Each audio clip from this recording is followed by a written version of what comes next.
What if one day you walked into your local pharmacy, just like you always do, and ended up in handcuffs, simply because of the color of your skin?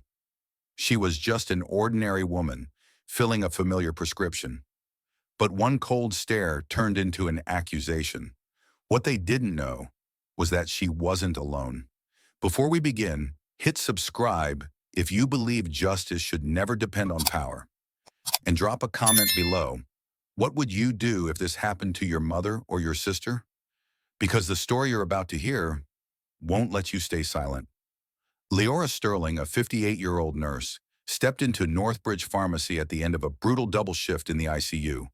Her legs were heavy, her hands still marked by the tight press of gloves, her palms rough and cracked from constant sanitizing. And yet, her eyes held that quiet calm of someone who spent a lifetime putting others' lives ahead of her own. The lights inside the pharmacy buzzed faintly, casting a dull haze that matched the tension hanging in the air. The bell above the door chimed. The cashier gave a distracted nod.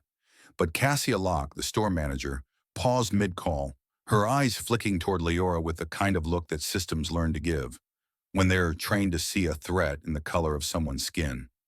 Leora said nothing. She simply placed her insurance card and prescription on the counter, just like she always did. But this time, there was no hello, no smile, just a glance, a few taps on the keyboard, and a whisper into the store's internal phone line. "I think we need to call the police." 10 minutes later, officers Rowan Whitaker and Silas Granger walked in. No questions, no verification, no attempt to understand. Just a flat command. "You're suspected of insurance fraud." And right there, between curious stares and murmured judgments, Leora was taken away. She didn't fight. She didn't scream. She turned her head back to Cassia and asked, steady as stone, "All those years I spent saving lives, is this what they come down to?" Someone in line whispered, "She's the nurse who took care of my father." But no one spoke up, and she was pushed through the door as if dignity was something that could be stripped away with a single, cold decision. A data entry error. That's all it was. Cassia Locke, the pharmacy manager, squinted at her screen, then looked at Leora like she was a complete stranger, like she hadn't been coming here for the past 15 years. No greeting, no questions, no chance to explain. Just a smug silence, then a sideways glance to the cashier, silently signaling him to step away. Leora didn't know what was happening yet, but she recognized that look. She'd seen it before, in hospital hallways, when patients of color were met with suspicion. In grocery aisles when eyes lingered too long on her purse. She knew the scent of prejudice. It never needed words. 5 minutes later, she was taken to Ashmore Police Station. Cold security cameras stared directly into her face as an officer forced her into the mugshot chair. Name? Leora Sterling. Charges? No one answered. Only the click of a camera shutter echoed back like a sentence already passed. Her fingers were pressed into black ink, each print stamped onto a file like guilt was something she'd always carried. A young officer watched, unable to hide a smirk. People like her, always some kind of trouble. But Leora didn't bow her head. She spoke, low, steady, and sharp as a scalpel. "You're making the biggest mistake of your lives, and I won't need to raise my voice to prove it." They laughed. One muttered, "Who does she think she is?" Then, the phone rang. An officer picked up. The voice on the other end wasn't loud, but it froze the entire room. "This is Thaddeus Morgan, and she is my daughter." Silence fell. Not the kind that comes from guilt, but the kind that hits when you realize you just pulled the trigger without knowing who was standing on the other side. Rowan Whitaker and Silas Granger walked into Ashmore Police Station with not the slightest idea they were about to become the center of a federal investigation. But then the door opened. 3 men in dark suits, polished badges glinting on their chests, entered without a word of warning.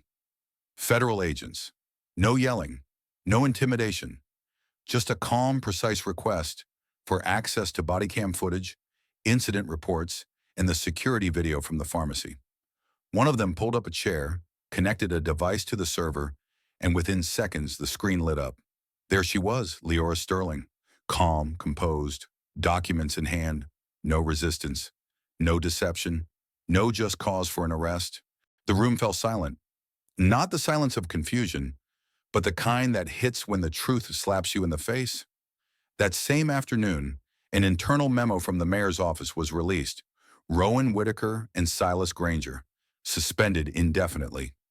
Online, the hashtag number sign, Justice for Leora, spread like wildfire. Former patients, their families, colleagues, one by one, they shared their stories. She was the first person to hold my mom's hand in the ICU, someone wrote. She stayed up 3 nights in a row to keep my son breathing through COVID. The next day, Leora Sterling stood at her first press conference.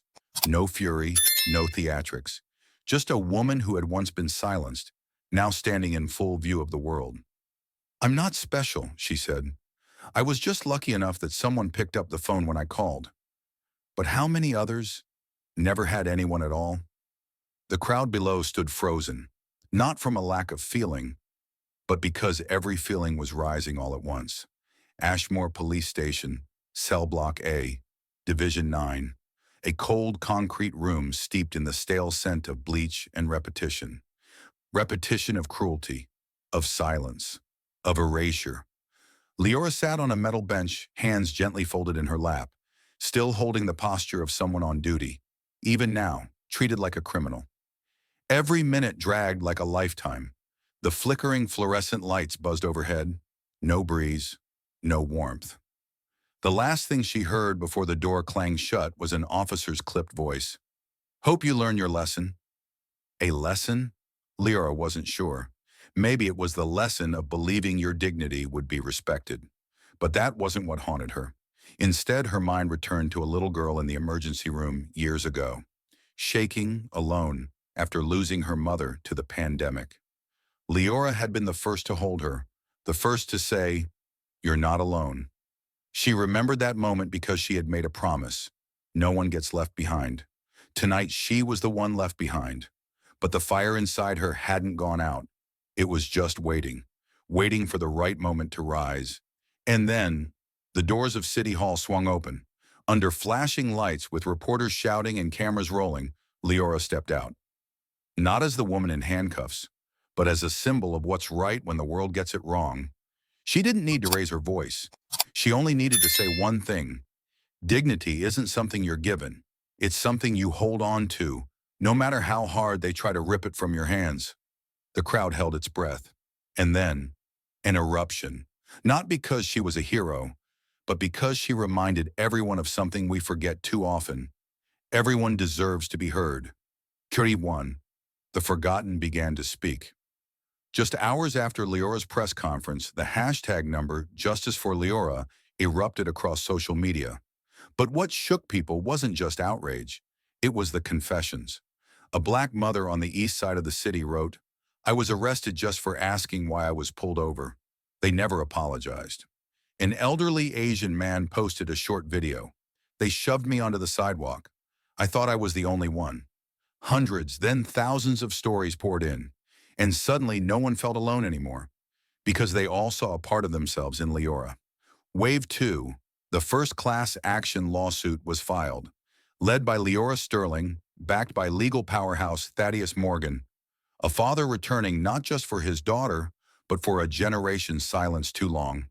The lawsuit didn't just name the two officers, it named the entire system behind them. The chief, the supervisors, the ones who buried the evidence. This time there was nowhere to hide. No administrative error, no internal resolution. Wave 3, the verdict rang out. Inside Magnolia District Federal Court, the gallery was packed. Survivors filled the front rows, gripping each other's hands. The officers' names were read. The entire courtroom held its breath. Guilty, excessive force. Guilty, unlawful detention. Guilty, systemic discrimination.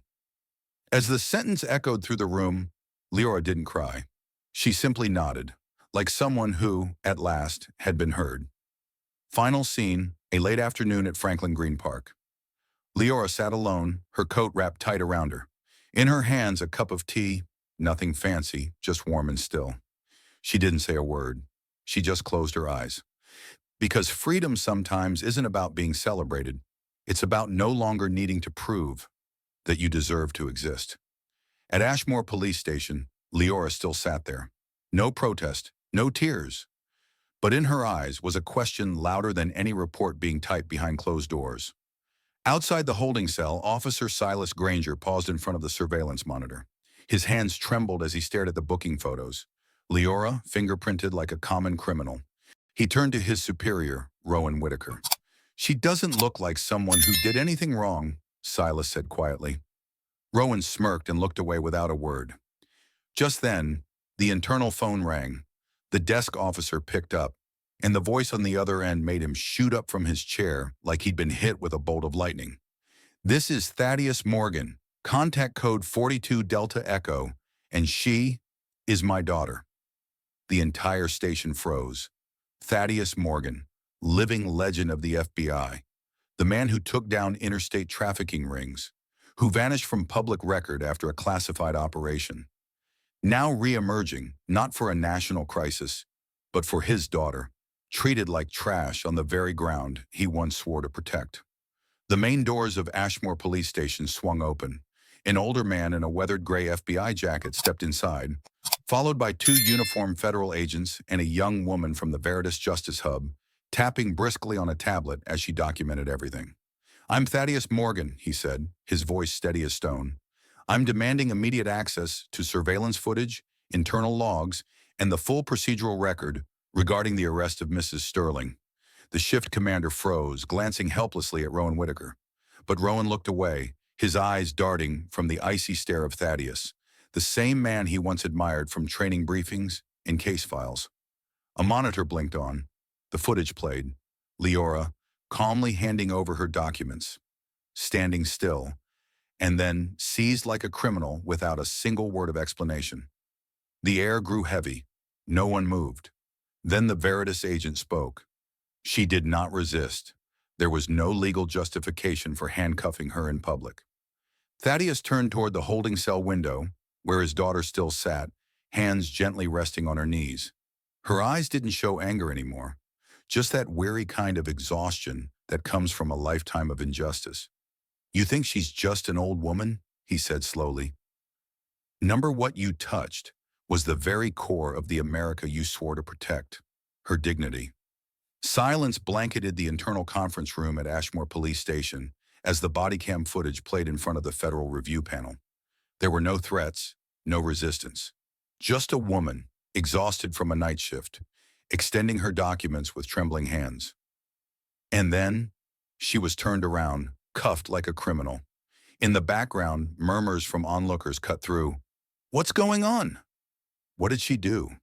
The lead agent announced the preliminary findings. A single unflinching line echoed from the report. "Misconduct and excessive force. Officers Rowan Whitaker and Silas Granger suspended effective immediately." Rowan shot to his feet. "We followed protocol." But the attorney from Veritas Justice Hub didn't flinch. Her gaze, sharp as steel, cut across the room as she answered quietly, but with power. "The law is not a tool for abusing trust." The news spread like wildfire. Within 2 hours, the hashtag number Justice for Leora was trending across social media. A single image led the wave. Leora, sitting alone in the holding cell, light from the door casting soft rays across her gray-streaked hair, shared thousands of times with one caption. "She could be my mother. She could be my friend. She is a part of all of us." Inside the Grand Hall of Eastway, Common City Hall, hundreds of reporters and citizens packed the room. Cameras pointed toward the podium, where Leora Sterling, the woman once handcuffed in a pharmacy for simply existing, stood in silence for a few seconds. No speech in hand, no lawyer by her side. She looked out across the room and began slowly. "I'm not a hero. I'm not special. I was just the one who had someone pick up the phone." A pause, then she spoke. Not with drama, just truth. She spoke of holding the hand of a dying patient on her final shift, of how that night all she wanted was to go home, heat some soup, and call her grandson, and how, if not for that one call, she might have disappeared, just another name erased in a system too used to forgetting people like her. "I don't want to be the center of attention.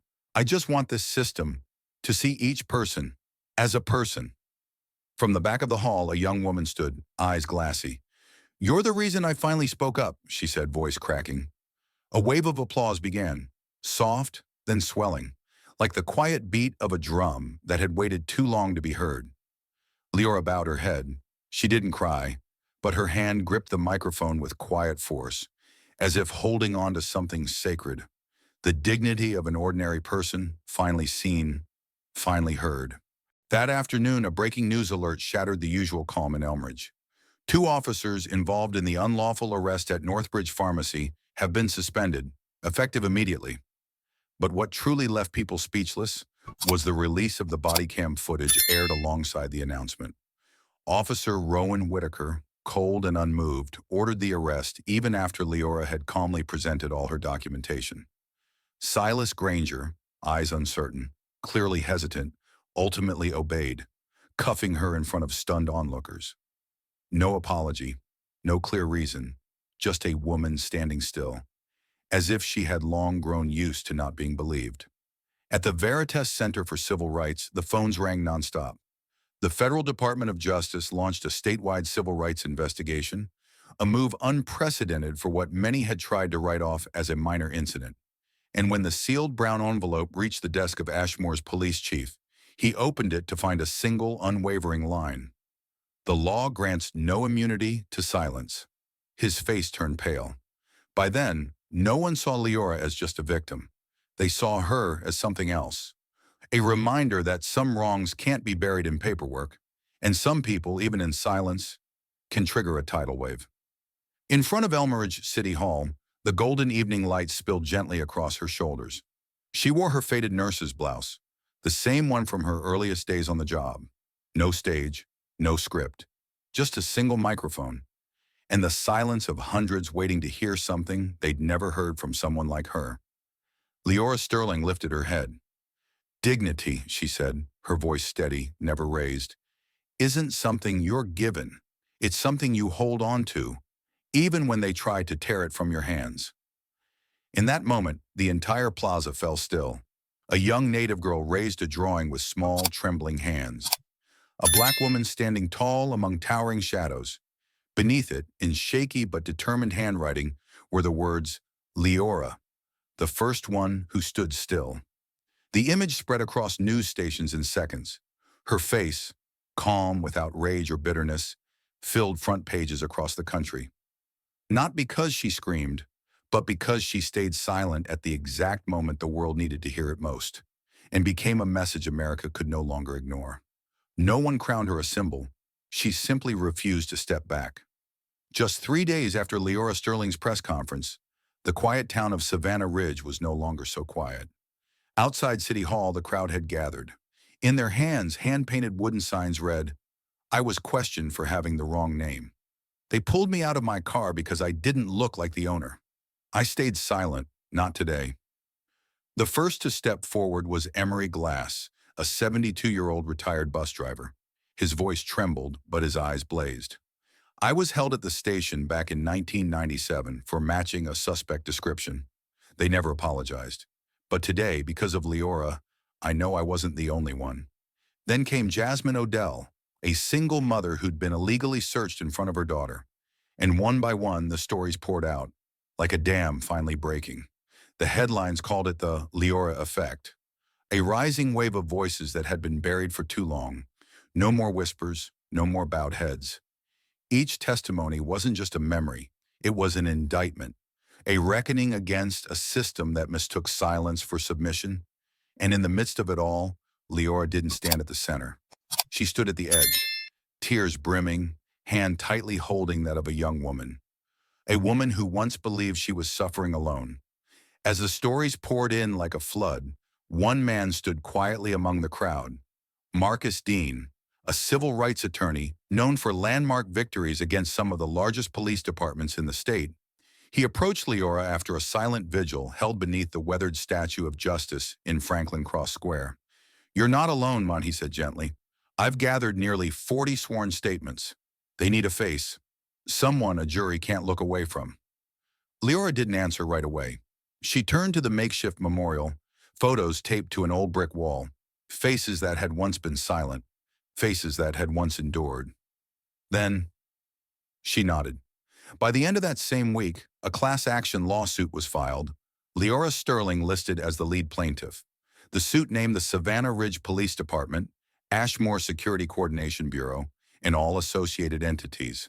The media called it Sterling v. the System, a case poised to set a precedent for an entire generation who had lived beneath the weight of bias. Leora never sought attention. She didn't want the spotlight. She just wanted what she hadn't felt in years. To walk into a room and not be immediately doubted for the color of her skin.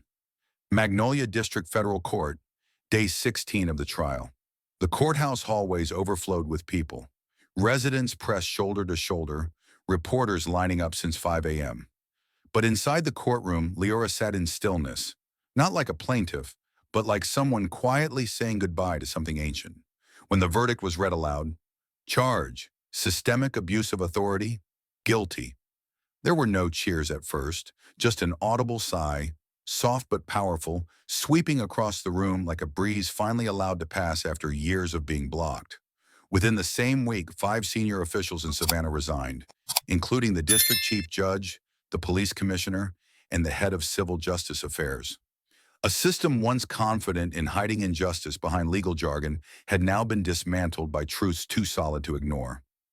The U.S. Department of Justice imposed a 3-year federal oversight order across the city, with Leora appointed as the first independent advisor, an outsider chosen not by the government, but by those it had failed. At the final press conference, when asked how she felt, she simply said, "I didn't do this to win. I did it so no one else would have to lose, the way I once did." 3 weeks after the historic trial, the Haven Crest press room was packed to capacity.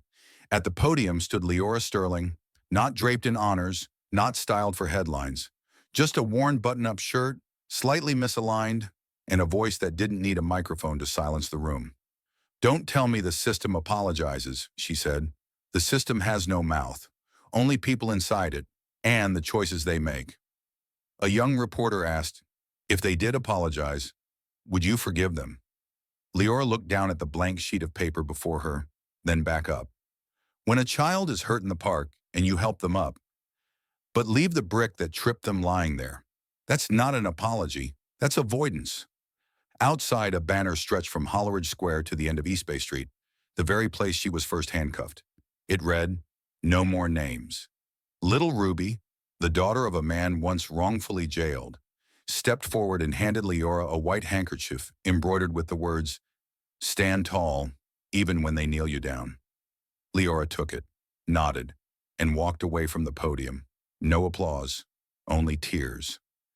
And in every heart, a quiet realization rising like a tide. It's time to choose where you stand. At an emergency press conference inside Windermere City Hall, under the blinding glare of cameras and a barrage of overlapping questions, Mayor Harrington hesitated before reading the official statement aloud. "We offer our sincere apology to Mrs. Leora Sterling. Officer Rowan Whitaker and trainee Silas Granger will be terminated immediately. The city of Haven Crest accepts full federal oversight for the next 5 years." In the front row, Leora sat upright. No tears. Just her hand firmly clutching a photo of her mother, a nurse who died in 1984 after being denied treatment due to racial discrimination. A reporter asked, "Do you feel satisfied with this outcome?" Leora didn't answer right away. Her gaze lingered on the framed portrait behind the mayor, the emblem of a system that once forced her to her knees. Then she slowly stood. "Today I didn't win," she said. "We've only just begun to learn how not to be complicit in what's wrong."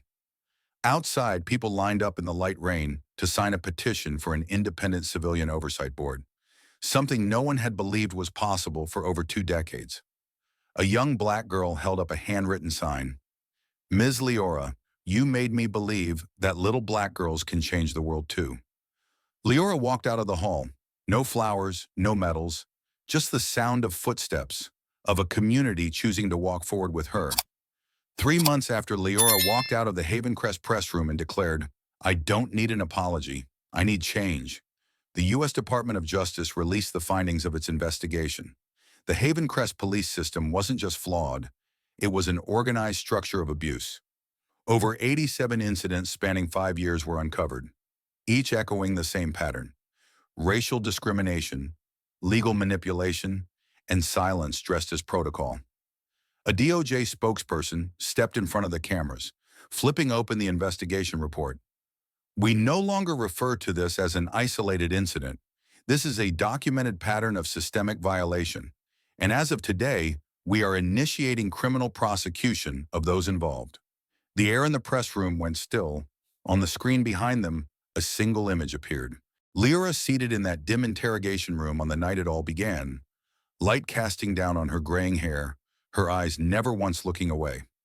At that same moment, in an elementary school 20 miles away, a teacher streamed the announcement live for her students. "This," she said softly, "is why you need to know your rights, and why we say no one is too small to do what's right."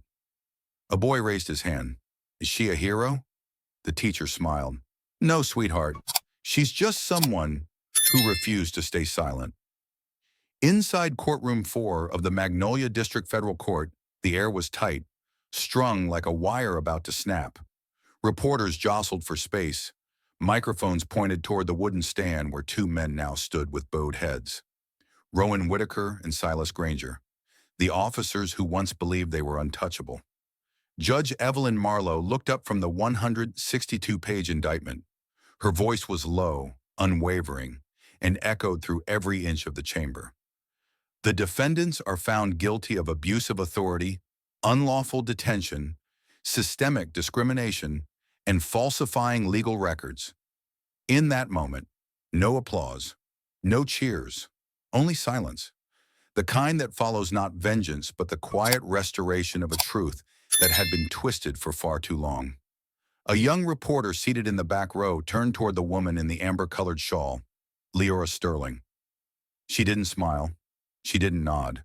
She simply placed her hand over her chest, as if holding something deep, something still tender, inside.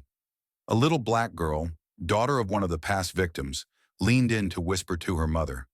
"She really did it, didn't she?" Her mother pulled her close, eyes wet. "She didn't just do it for herself. She did it for all of us." After the groundbreaking verdict at Magnolia District Federal Court, while the nation was still reeling from the weight of a historic ruling, Leora Sterling didn't appear on television. She didn't accept any talk show invitations.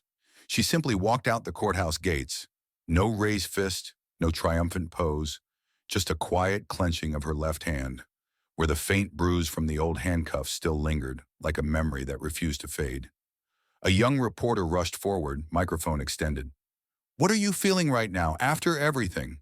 Lyra looked directly into the lens. Her gaze held no bitterness, only clarity. "This isn't my victory.